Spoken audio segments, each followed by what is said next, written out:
Hi, நான் தான் சிவா. சென்னையில் ஒரு லாஸ்ட்டு 3 டேஸாகவே ரெயின் விடாமல் பெஞ்சிட்டே தான் இருக்குது. எல்லோரும் சேஃபாக இருங்க. நம்ம ஊர்லலாம் கிராமம் தான், அங்கெல்லாம் மழை பெஞ்சதுன்னா வயலில் பார்த்தீங்கன்னா அப்போ தான் அந்த காளான்லாம் முளைக்கும். அது போய் பசங்களோட சேர்ந்துட்டு அது நான் பிறந்தது இப்போ 90s சொல்கிறேன் நான். அந்த மழை பெய்கிற டைமில் தான் அந்த காளான் வரைக்கும், இல்லைனா அந்த காளான் வராது. அந்த வயலில் போயிட்டு அந்த காளான் எடுத்துகிட்டு அப்படியே வயல் நண்டு பிடிச்சி அதை அப்படியே ஒரு மாதிரி ஃப்ரைலாம் பண்ணி பசங்களோட சேர்ந்து சாப்பிட்றப்ப அது ஒரு தனி டேஸ்ட்டு.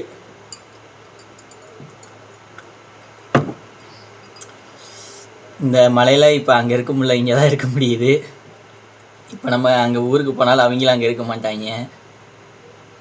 அந்த காளான் வேறு எங்கேயுமே கிடைக்காது. இப்போல்லாம் பார்த்திங்கன்னா அந்த பட்டன் காளான் அது இது நிறைய வந்துடுச்சு. ஆனால் வயல் காளான் பார்த்திங்கன்னா அது நம்ம கிராமத்தில் மட்டும்தான் கிடைக்கும். அது இந்த மழை டைமில் மட்டும்தான் பார்த்திங்கன்னா அதிகமாக வரும். அதெல்லாம் இப்போ நினச்சி பார்க்குறப்போ ஒரு மாதிரி நல்லா இருக்குது. சரி, எல்லாருமே சேஃபாக இருங்க. முக்கியமாக அதான் சொல்ல வந்தேன் நான். பாய்.